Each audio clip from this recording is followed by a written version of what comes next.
Olá, tudo bem? Namastê. Eu sou a Juliana Ferraro, dou aula de Ashtanga Yoga na Casa do Dharma em Paraty. Também sou meditadora Vipassana. E depois que eu fiz o curso Vipassana esse ano, que foi a quarta vez que eu fui, a terceira vez que eu fui como aluna e eu já fui uma vez como servidora. Então, quando eu estava lá, cada vez que eu escutava as palestras à noite, que tem todos os dias, eu lembrava muito da prática do Ashtanga Yoga. Porque para mim, no final, eu acabo achando que elas são super complementares e filosoficamente, assim, na base, muito parecidas. Então, eu dei um workshop aqui em Paraty e falei sobre isso. Mas eu gostaria de compartilhar com mais e mais pessoas. Então, a internet é um ótimo meio, né, para a gente poder conversar e trocar ideias também. Quem sabe se você é meditador Vipassana e também gostaria de acrescentar alguma coisa ou até mesmo colocar alguma ideia que seja contrária à minha, fundamentando, claro, né, a sua ideia. E se você pratica Ashtanga e não pratica meditação Vipassana, quem sabe eu não te encorajo a ir fazer um retiro de 10 dias. Para, claro, aprofundar as suas práticas. Eu acredito que uma acaba aprofundando a outra. Para mim, não consigo só escolher só uma, né? Porque na prática da meditação Vipassana a gente acaba ficando bastante sentado, né? Parado. E no Ashtanga a gente se mexe. Então, para mim é muito complementar. Inclusive, a prática do Hatha Yoga físico me ajuda a aguentar ficar mais tempo sentada sem sentir dor. Mesmo assim, num retiro de 10 dias de Vipassana é totalmente normal que você sinta dor. Não, faz parte do processo, né? Inclusive, também, na prática do Ashtanga acontece a mesma coisa. Uma hora ou outra você vai encontrar uma postura que é desafiadora e que vai te fazer sentir algum tipo de dor, né? Que for psicológica, né? Algum desconforto sempre tem e é totalmente necessário, né? Faz parte do processo do autoconhecimento aí.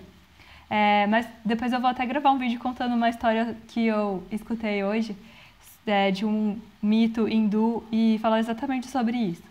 Mas por hoje a gente vai ficar aqui falando sobre as semelhanças, então, que tem entre a técnica do Vipassana e o Ashtanga Yoga.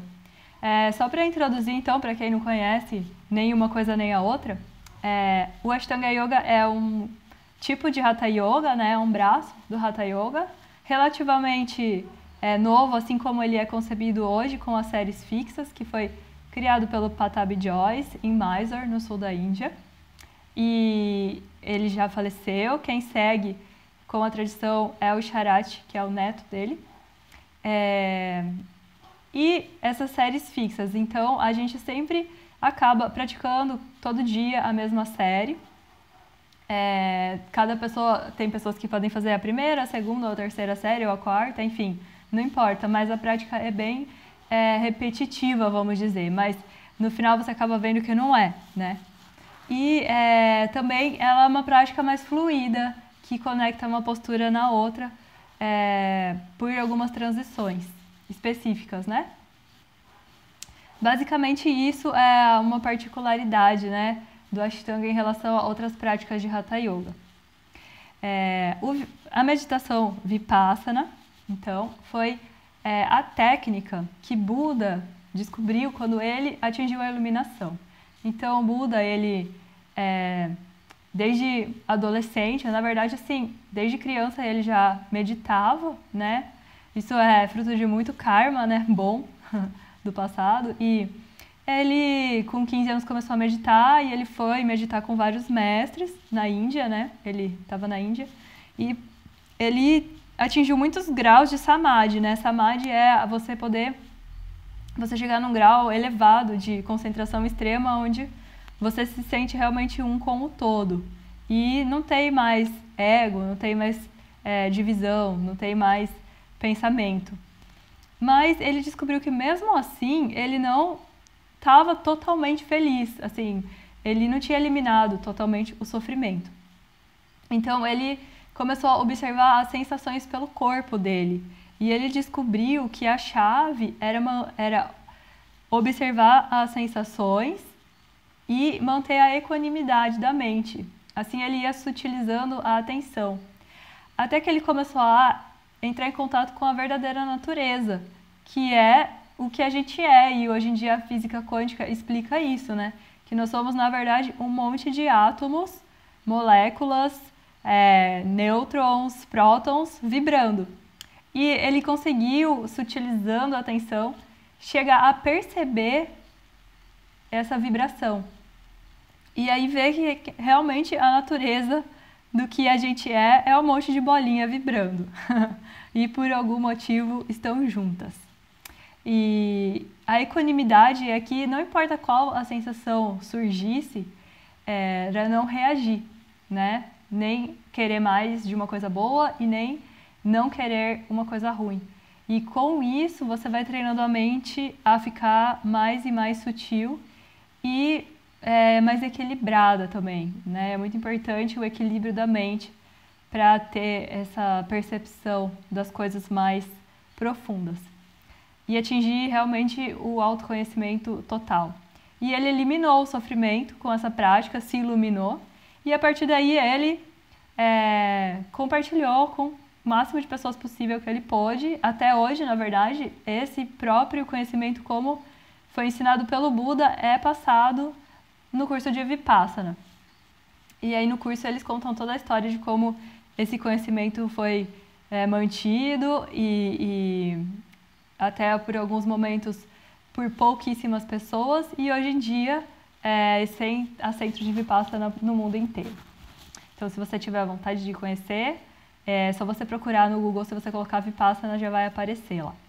Aí você procura o centro mais próximo e vai que vai, eu encorajo a todas as pessoas. Bom, então vamos começar antes que fique muito longo. O que eu quero falar aqui é que assim, a prática do Hatha Yoga, do Ashtanga Yoga, na verdade, ela é uma prática meditativa, né? E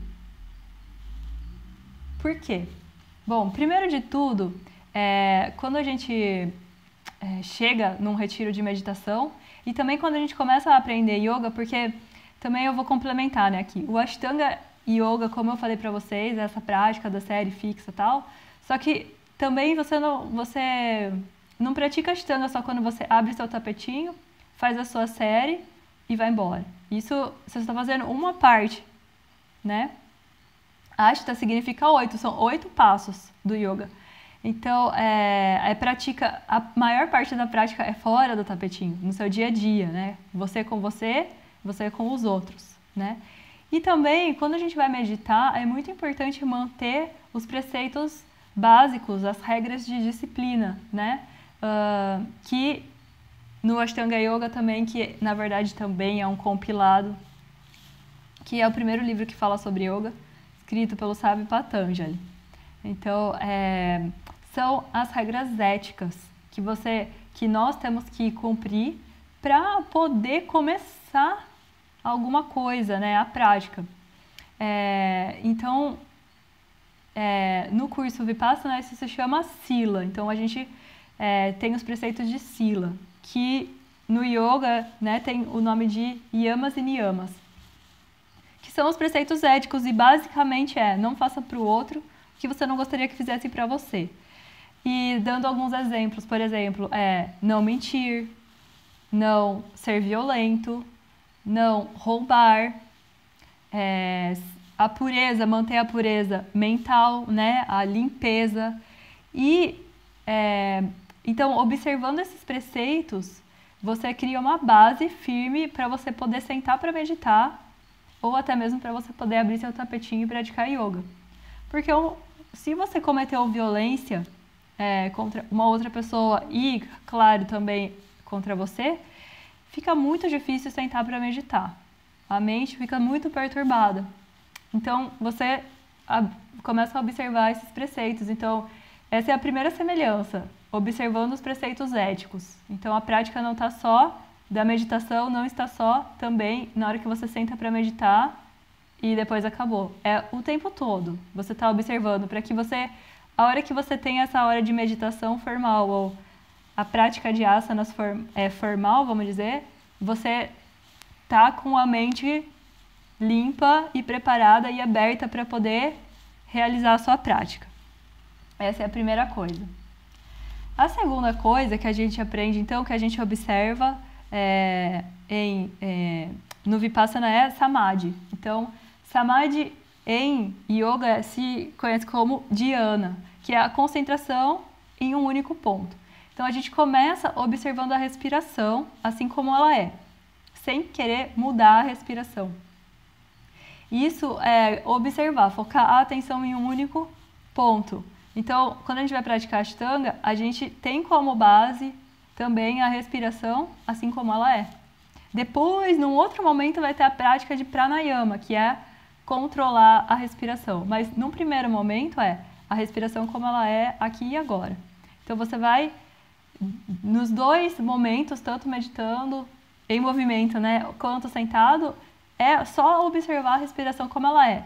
Isso vai treinando a gente a poder observar a realidade como ela é, as coisas como elas realmente são, e não como a gente gostaria que elas fossem, né? Outra coisa também que tem na prática do Ashtanga são o ponto focal, né? Então você vai sempre estar olhando num ponto fixo para concentrar, para continuar com essa concentração num único ponto, concentrando a sua mente para que ela tenha uma linha, um foco. É muito importante, primeiro de tudo, o foco, né? Depois, a terceira coisa é Panya. Então, foi isso que Buda observou. Então, não basta Sila, Samadhi. É Sila, Samadhi e Panya. Panya é praticar e você criar conhecimento a partir das sensações dentro da moldura do corpo. Então, o conhecimento que você adquire a partir da sua prática, né? Então, esse conhecimento de você olhando para dentro de você. Então, no caso dos dois casos, tanto no Ashtanga quanto na meditação, é observando as sensações do corpo.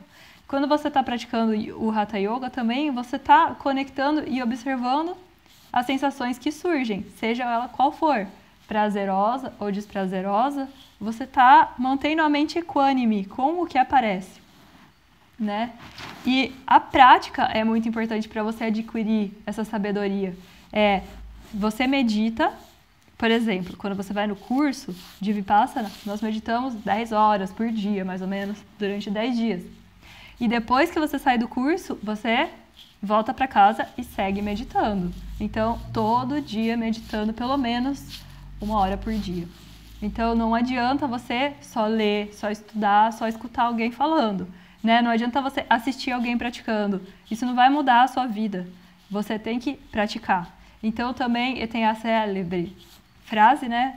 99% prática, 1% teoria. A própria prática também, ela já vai te dar a resposta que você precisa muitas vezes.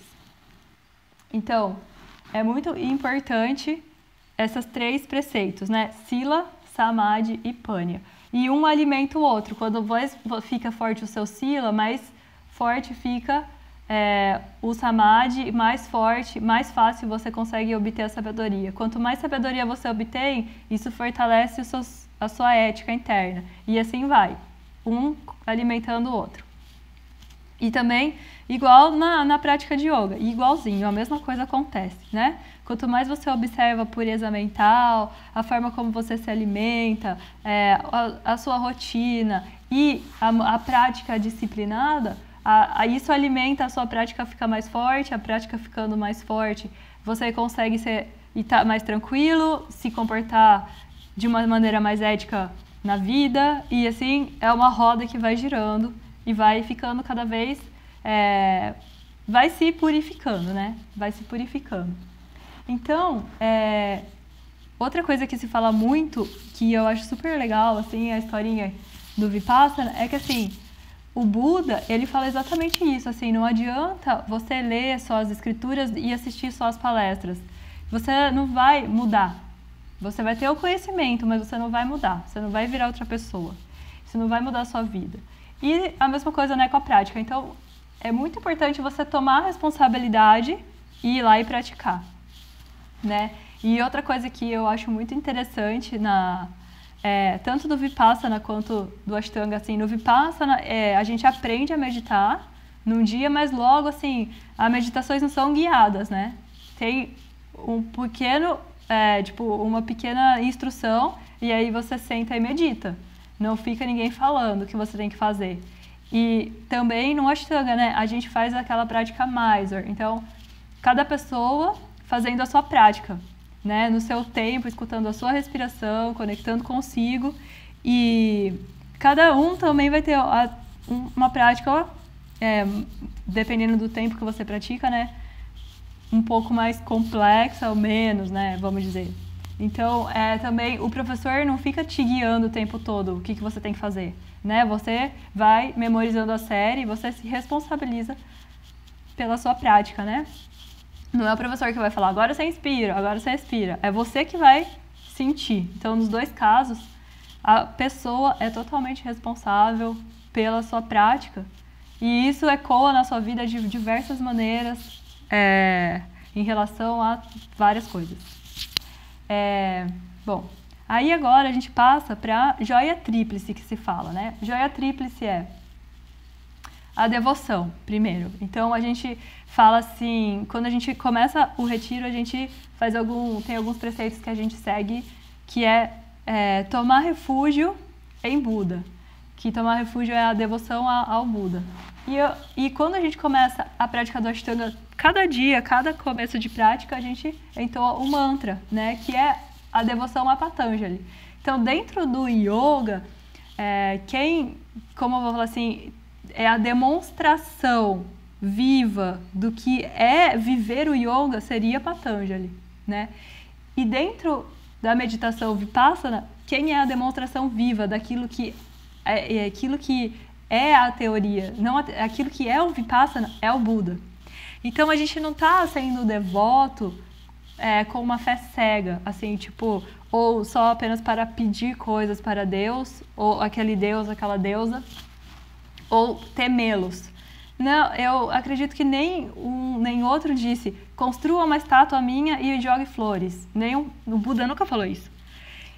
Isso é coisa que a gente começou a inventar depois. A devoção significa seguir o mesmo caminho. Isso é a devoção.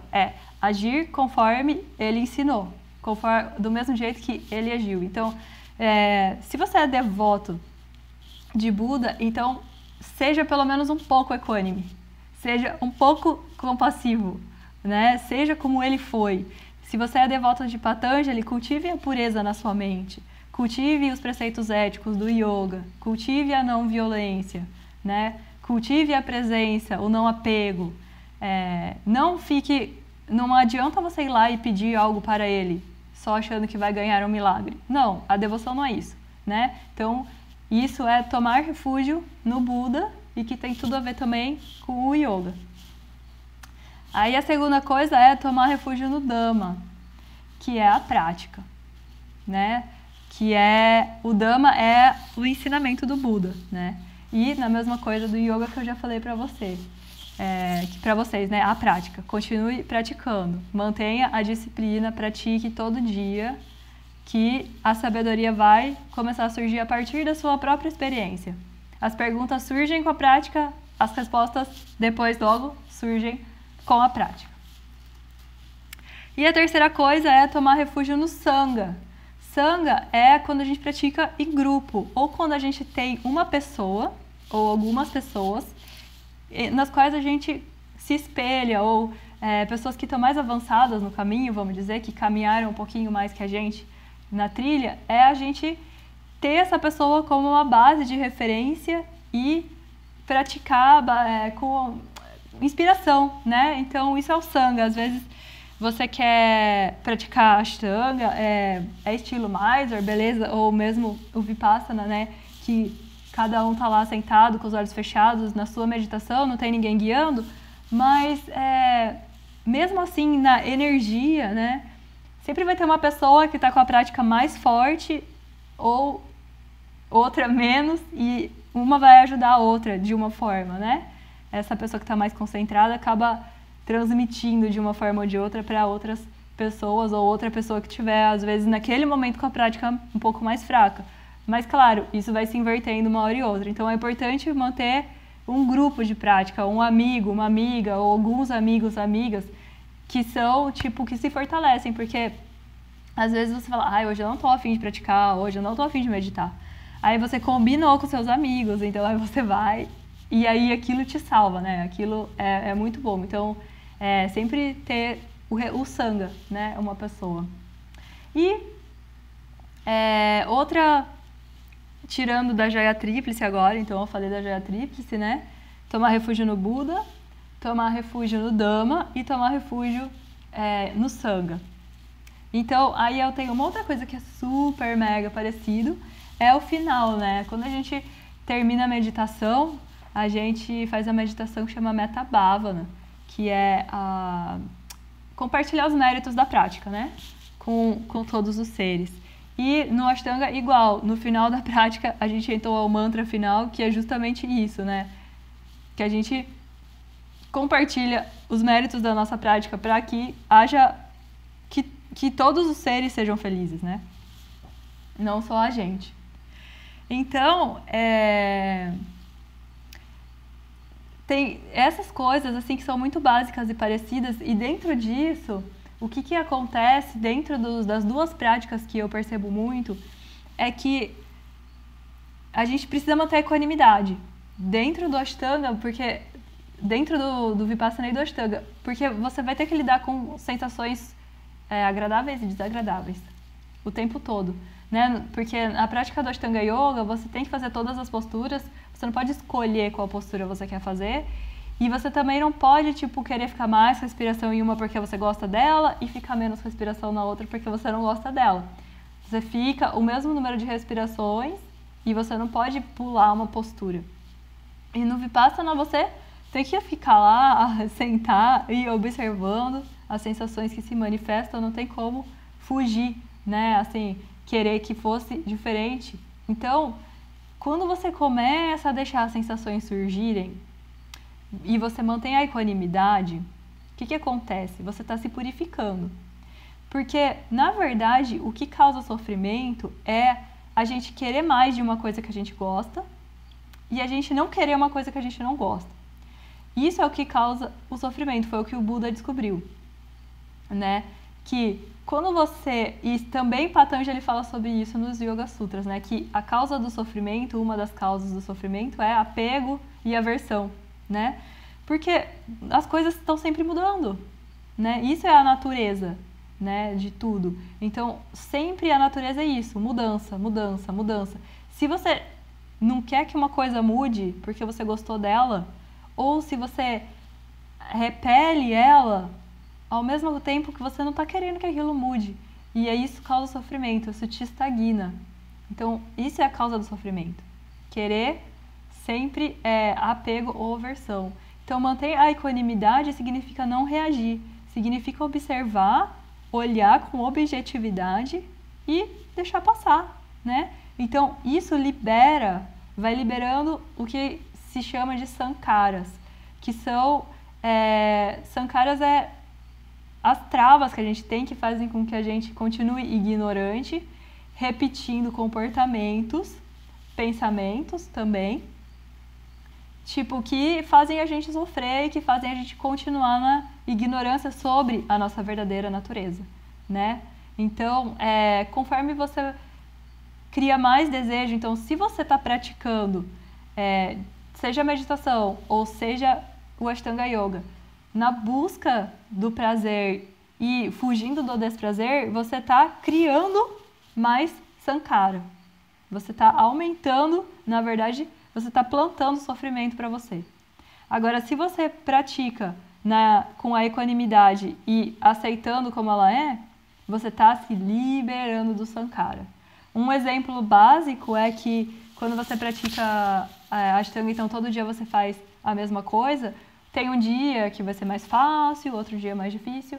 Então, se você se apega naquele dia que a sua prática parecia muito linda e maravilhosa, querendo repetir ela no outro dia, você vai sofrer, né? Porque não vai ser igual, o seu corpo não é igual todo dia, né?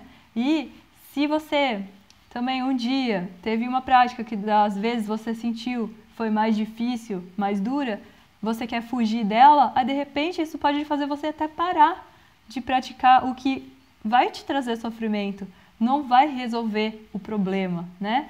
Então é deixar passar, continuar sempre com a concentração, o foco no que realmente importa, né? Que é a verdade de cada instante, aceitando as coisas como elas são, mantendo a equanimidade, né? A mente equilibrada.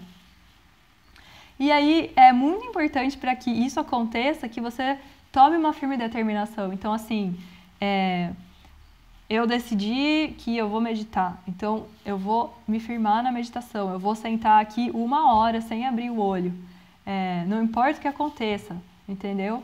E é a mesma coisa com o yoga, eu sei que para praticar eu tenho que praticar 6 vezes na semana, eu vou colocar essa determinação para mim, aconteça o que acontecer, eu vou criar essa firme determinação e vou cumprir, porque é um compromisso comigo mesmo, né? Então, com isso, você se fortalece internamente, né? É uma força, assim, que vem de dentro que é inexplicável, assim. Além disso, você confia mais em você e você cria autoestima. E aí, mais uma vez, é uma coisa que vai se retroalimentando conforme você vai conseguindo cumprir com esse compromisso, que é você com você, né? Mais você quer fazer mais e acredita e vai, e a prática te ajuda e te fortalece e até, assim, quando você está mesmo firmado na meditação, você sente que não precisa mais dormir 10 horas por noite, 9 horas por noite. Você começa a sentir repulsa, assim, de comer certas coisas, de usar certas substâncias, porque você sabe que aquilo vai te atrapalhar, né, naquilo que você se propôs a fazer. Então, você vai começando a entrar nessa roda, assim, do karma positivo, vamos dizer, né?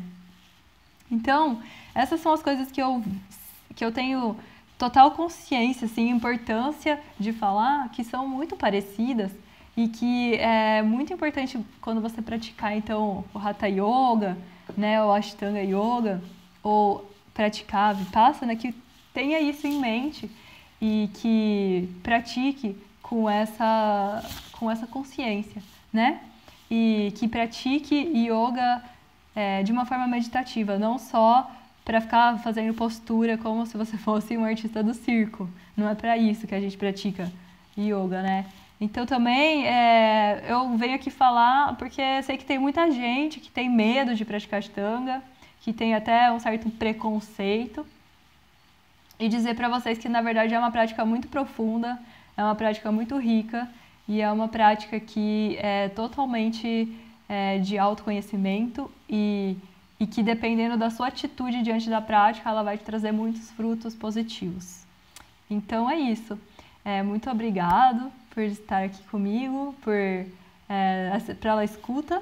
E se você gostou, né, do conteúdo, comenta, curte, compartilha com quem você sabe que gostaria de saber.